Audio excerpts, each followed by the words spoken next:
नमस्कार दोस्तों, स्वागत करता हूँ अपने इस YouTube चैनल में। आज हम बहुत ही महत्वपूर्ण विषय पर डिस्कशन करेंगे। हम सभी जानते हैं किस तरीके से दुनिया के सबसे इन्फ्लुएंशियल और सबसे अमीर व्यक्ति एलन मस्क ने किस तरीके से एक ब्रिटिश गवर्नमेंट के ऊपर एक बहुत ही कड़े सवाल उठाए हैं। साथ ही साथ उन्होंने इस तरीके से एक कंसर्न को राइज किया है जो कि पाकिस्तानी ग्रूमिंग के ऊपर एक जो पाकिस्तानी ग्रूमिंग गैंग है जो कि यूके में बहुत सारे रैकेट्स ऐसे पकड़े जा रहे हैं जो कि यूके में रहते हुए यूके के लोगों को छोटे-छोटे बच्चों के साथ बलात्कार के केसेस आ रहे हैं और एक तरीके से देखा जाए तो यूके की जो मीडिया है वो साइलेंट है इस विषय पर। अब क्यों साइलेंट है, इसके पीछे का क्या कारण है और इलन मस्क को ऐसे मुद्दे उठाने की ज़रूरत क्यों पड़ी? आइए हम इस न्यूज़ के तहत समझने का प्रयास करते हैं। देखिए, times of India news cover करता है कि Elon Musk raises alarm over Pakistani grooming gang in United Kingdom, racks up a Rotherham scandal explained in 10 pointers। आज हम इस रोथरहैम स्कैंडल को समझेंगे। सबसे पहले हम समझेंगे कि इलन मस्क ने आखिर कहा क्यों है और इसके कहने के पीछे क्या वजह रही होगी।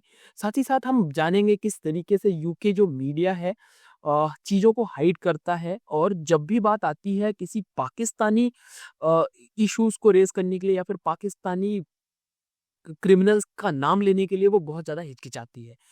बजाय यूज़ करने पाकिस्तानी ऑफेंडर वो यूज़ करते हैं एशियन वर्ड। ऐसा क्यों यूज़ करते हैं आज हम इस वीडियो के माध्यम से समझेंगे।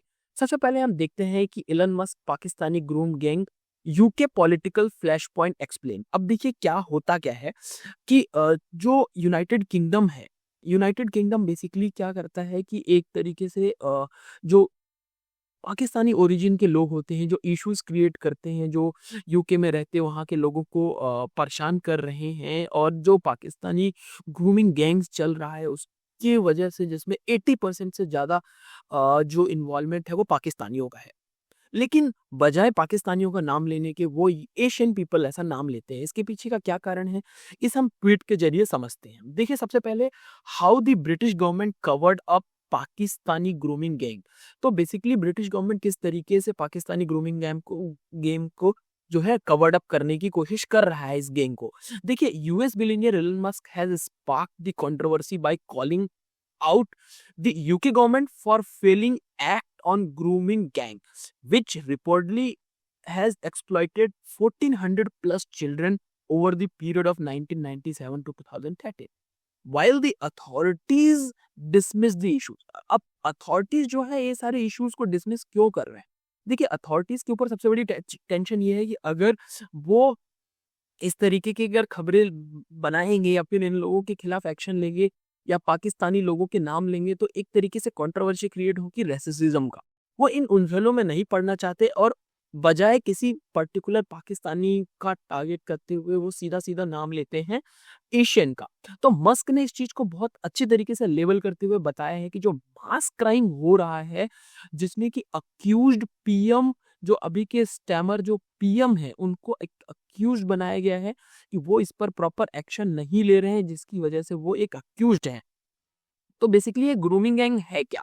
ये क्या ऐसा चीज़ें हैं जिसकी वजह से जो ग्रूमिंग गैंग ने पूरे ब्रिटेन को परेशान किया हुआ है और एलन मस्क ने तो यहाँ तक कह डाला है कि इस जो एग्जिस्टिंग गवर्नमेंट है उसको गिरा दिया जाए और एक फ्रेश इलेक्शन किया जाए और नई सरकार चुनी जाए। इसके ऊपर भी हम डिस्कशन करेंगे डिटेल में। सबसे पहले समझते हैं कि ग्रूमिंग गैंग क्या है।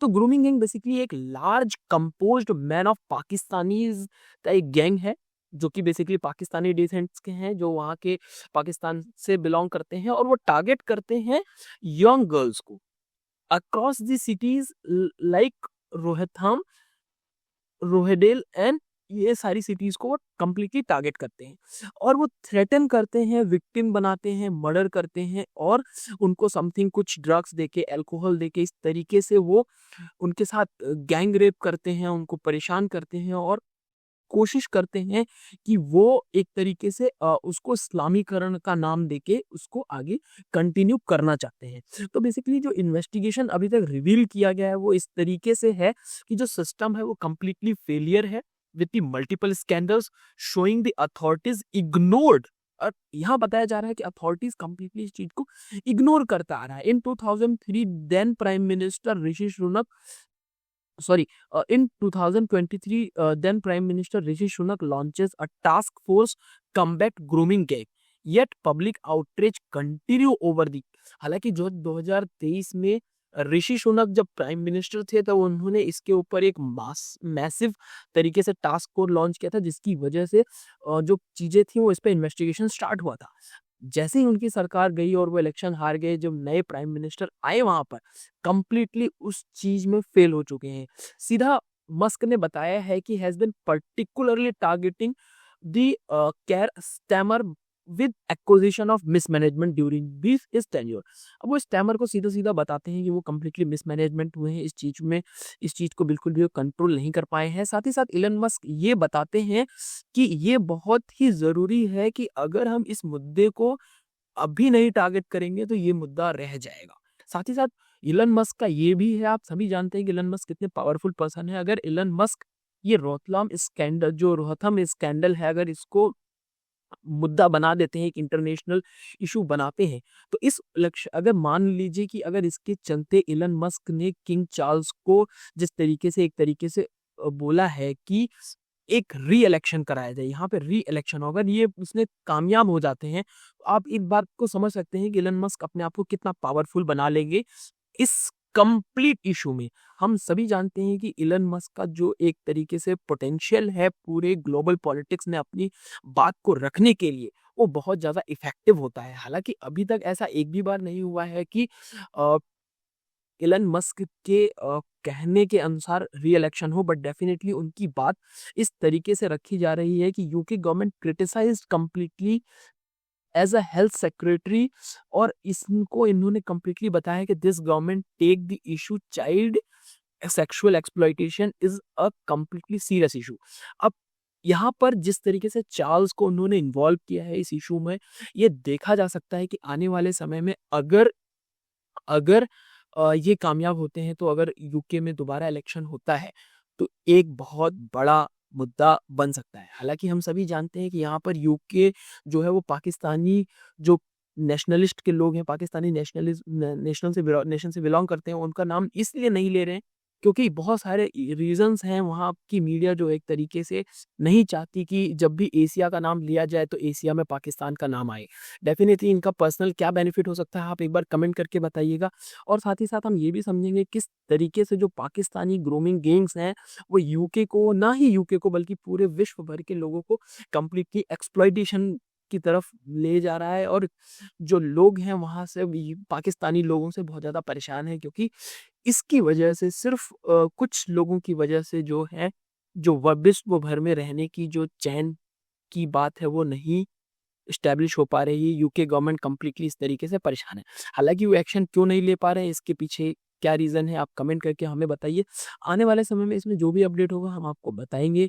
और साथ ही साथ इस समय सोशल मीडिया जो यूजर्स हैं वो बहुत सारी चीजें लिख रहे हैं, जिसमें ये बता रहे हैं कि जो किंग डिसॉल्विंग पार्लियामेंट है ये इसकी मांग कर रहे हैं कि किंग को डिसॉल्व करना चाहिए, और after 6 months the country should went into the another election. और ये बहुत जरूरी है। Stammer was a complete complicate the rape of Britain। और इलन मस्क ने बेसिकली ये कहा है कि it's completely rape of Britain है, जिसमें कि जो क्राउन है इनको एक्शन लेना चाहिए ताकि जो चीजें हैं उसकी वजह से जो ग्रूमिंग गैंग्स हैं इनको पकड़ा जा सके, इनके खिलाफ प्रॉपर फ्रूटफुल एक्शन लिया जा सके। आप कमेंट करके बताइए इसमें आपके क्या विचार हैं। आने वाले वीडियोस में हम इसको कंप्लीट डिटेल में डिस्कशन करेंगे। तब तक के लिए बने रहिए। धन्यवाद।